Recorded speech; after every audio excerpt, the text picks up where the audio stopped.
पल पल न्यूज के न्यूज रूम से मैं हूं आपके साथ नदीम अकरम। 2001 से 2021 की तरफ हम बढ़ चुके हैं। 20 साल तक एक झूठा प्रोपेगेंडा लगातार चलाया गया, जिसमें यह बताया गया कि मुसलमान जो हैं वो आतंकवादी हैं, आतंकवादी घटनाओं में संलिप्त हैं, देश के खिलाफ एक बड़ी साजिश रचने वाले थे, जिसको सरकार ने भांप लिया और अधिकारियों ने मौकाए वारदात पर इन लोगों को धर दबोचा। कुछ इसी झूठ का प्रचार प्रसार किया गया केंद्र की सरकार द्वारा और राज्य सरकार द्वारा, क्योंकि 2001 की बात की जा रही है तो 2001 में गुजरात में श्री नरेंद्र मोदी जी की सरकार थी और केंद्र में अटल बिहारी वाजपेयी जी की। 127 मुसलमानों को सूरत से गिरफ्तार किया गया। यह दावा किया गया कि ये सिम्मी से जुड़े हुए हैं, देश के खिलाफ एक खतरनाक साजिश रचने वाले थे। 2021 में सूरत हाईकोर्ट ने एक बड़ा फैसला सुनाया, जिसमें यह साफ तौर पर उन्होंने कहा कि इन लोगों के खिलाफ जो कार्रवाई की गई वो बुनियाद है और अधिकारी और पुलिस कोई ठोस सबूत नहीं पेश कर पाए हैं। 20 साल बाद उन्हें बाइज्जत बरी कर दिया गया, क्योंकि कोर्ट के फैसले ने राज्य सरकार और केंद्र सरकार के मुंह पर एक कसकर जूता जड़ा, जिसकी छाप अभी तक चेहरे पर है और उस छाप को मिटाने के लिए अब तमाम तरीके के हथकंडे भी इस्तेमाल किए जा रहे हैं। 20 साल जो उनके बर्बाद हुए उसके ऊपर बाद में बात की जाएगी। अब गीदड़ भभकियां शुरू हो चुकी हैं, क्योंकि ये जो फैसला आया है इसे राज्य सरकार और केंद्र सरकार अब पचा नहीं पा रही है, क्योंकि झूठ की पोल खुल चुकी है और जब झूठ की पोल खुल गई तो अब नए तरीके से इन 127 मुसलमानों को डराने धमकाने की कोशिश जारी है। आखिरकार पूरा मामला क्या है, एक बार इस रिपोर्ट पर नजर डालते हैं। भारत में प्रतिबंधित Islamic student movement of India से कथित संबंध रखने के 20 साल पुराने एक मामले में सूरत की अदालत ने 127 मुसलमान कार्यकर्ताओं को बरी कर दिया है। 2001 में इस मामले में सूरत में 127 लोगों को गिरफ्तार किया गया था। गैरकानूनी गतिविधियों में संलिप्त होने के आरोप में पुलिस ने इन्हें गिरफ्तार किया था। 20 साल पुराने इस मामले के सभी 127 अभियुक्तों को सूरत की एक अदालत ने सबूतों के अभाव में बरी करने का फैसला सुनाया है। हालांकि इस मामले में अभी अभियुक्त जमानत पर रिहा थे। इनमें से 5 लोगों की मौत भी हो गई थी। मामले की अंतिम सुनवाई में सरकारी वकील नयन भाई सुखड़ावाला और बचाव पक्ष के वकील अब्दुल वहाब शेख शामिल हुए थे। पुलिस की शिकायत के मुताबिक ये सभी इस्लामिक कार्यकर्ता सूरत में 2001 में अल्पसंख्यक शिक्षा के मुद्दे पर 2 दिन तक चलने वाले सेमिनार में भाग लेने आए थे। इन लोगों को प्रतिबंधित संगठन Islamic student movement of India यानी कि सिम्मी से कथित संलिप्तता के आरोप में गिरफ्तार किया गया था। आपको बता दें कि बचाव पक्ष के वकील अब्दुल वहाब ने बताया कि पुलिस को जानकारी मिली थी कि जो लोग सूरत के राजश्री हॉल में एकत्रित हुए हैं वे सब सिम्मी के कार्यकर्ता हैं। पुलिस ने वहां छापा मार कर सुबह के 2 बजे सभी लोगों को गैरकानूनी गतिविधियों में संलिप्त होने के आरोप में गिरफ्तार कर लिया। उन्होंने बताया कि गिरफ्तार के बाद दाखिल चार्जशीट में कहा गया कि गिरफ्तारी के लिए राज्य सरकार के अधिकारियों ने अनुमति दी थी, केंद्र सरकार के अधिकारियों ने नहीं दी थी। कानून की नज़र में कोई वैध मामला बन नहीं रहा था। पुलिस भी गिरफ्तार लोगों को प्रतिबंधित संगठन सिम्मी से संबंध नहीं तलाश सकी।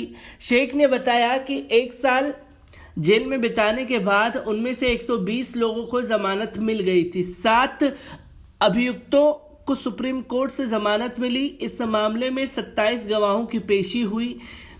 अभियोजन पक्ष के वकील से भी उनका पक्ष जानने की कोशिश की। वकील नयन भाई सुखड़ावाला ने बताया कि दीपल कुमार शाह को बताया, हम लोग अभी फैसले का अध्ययन कर रहे हैं, इसके बाद अपील करने के फैसले लेंगे। नयन भाई ने यह भी कहा कि अदालत ने चार्जशीट दाखिल करने दी थी।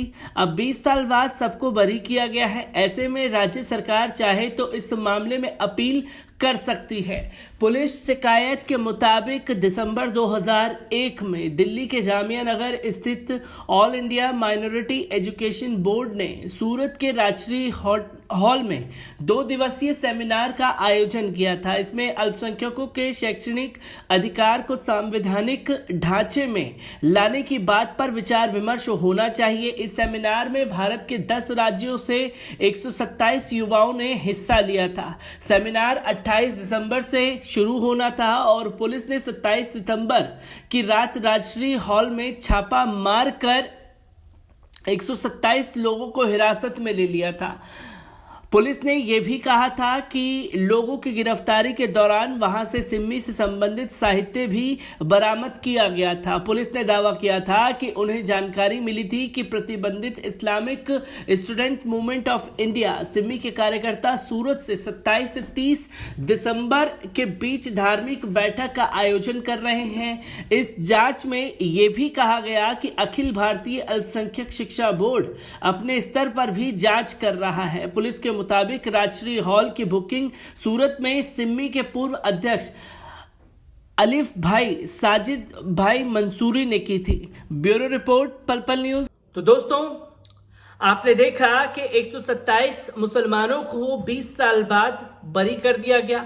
उनके खिलाफ आतंकवाद से जुड़े कोई सबूत नहीं पेश कर पाई सूरत पुलिस और गुजरात की सरकार, क्योंकि सरकारी वकील द्वारा यह दावा किया गया कि ये फैसला जो है वो कहीं ना कहीं गलत भी है और हम इसे आगे चुनौती दे सकते हैं अगर राज्य सरकार इसमें आगे बढ़ चढ़ करके कदम उठाए, क्योंकि गुजरात में अभी भी भारतीय जनता पार्टी की सरकार है और जब गुजरात में भारतीय जनता पार्टी की सरकार है तो वो ये चीज पचा नहीं पा रही कि ये फैसला उनके खिलाफ कैसे आ गया।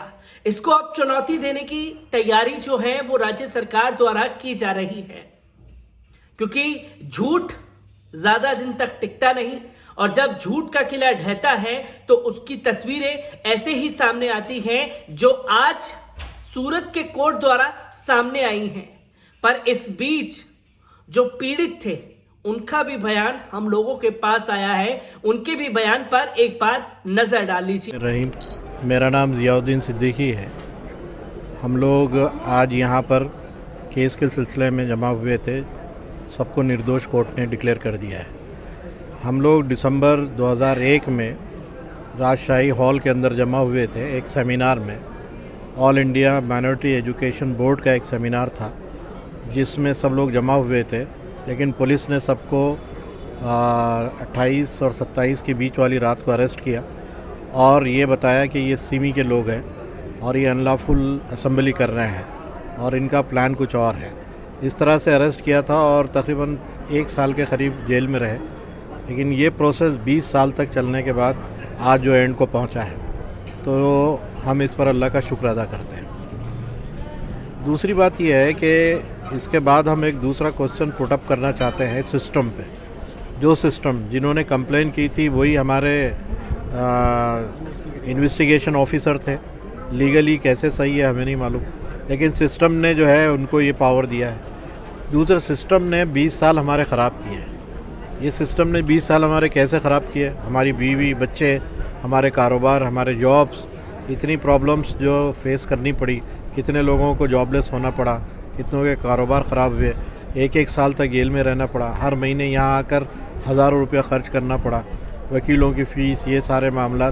तो एक आदमी जो हैंड टू माउथ हो ये कैसे अफोर्ड कर सकता है? तो ये जो प्रॉब्लम्स है इसको कंपनसेट कौन करेगा? हम ये क्वेश्चन पुटअप करना चाहते हैं कि अगर सिस्टम बेगुनाहों को इस तरह 20-20 साल रगड़ कर अगर जस्टिस देता भी है तो उसके जो लॉसेस है उसको कैसे कंपनसेट किया जा सकता है? हमारा कहना यह है कि आइंदा ऐसे वो लोग जो कि बेकसूर हों उनको सताया ना जाए और उनके लिए कोई ऐसे मसाइल पैदा ना किए जाएं कि वो जो है हैंड टू माउथ होने के बावजूद 20-20 साल तक ऐसे केसेस में रगड़ा लेते रहे। हमारा मानना ये है। तो दोस्तों, आपने देखा कि पीड़ित ने साफ तौर पर कहा कि 20 साल जो उनके बर्बाद हुए उसका खामियाजा कौन भुगतेगा, और जो मुआवजा है उस मुआवजे की भी मांग की गई, क्योंकि इस 20 साल में वो अपने परिवार से दूर रहे, अपने बच्चों से दूर रहे, और जो दर्द उनके परिवार ने और उन्होंने महसूस किया उसको कौन भर पाएगा। और भर पाने की बात दूर रही, सबसे बड़ा सवाल ये खड़ा होता है जो उन्होंने खुद सिस्टम पर उठाया कि जो हमारे साथ हुआ वो किसी और के साथ नहीं होना चाहिए। आज नहीं तो कल हमें पता है कि जीत जो है वो सच्चाई की होगी, पर 20 साल गुजरेंगे, ये ऐसा किसी के साथ नहीं होना चाहिए। तो ये चीज अब सरकारें जो हैं वो पचा नहीं पा रही, और राज्य सरकार इस फैसले को ही चुनौती देने वाली है, जो कि सरकारी वकील द्वारा दावा किया जा रहा है, जो एक गीदड़ भभकी के तौर पर है कि जब हम यहां हार चुके हैं तो और टाइम बर्बाद करेंगे, क्योंकि हमें अपने झूठ को सही साबित करना है। मैं ऐसी ही खबरों से आपको रूबरू कराता रहूंगा। दीजिए इजाजत, शुक्रिया।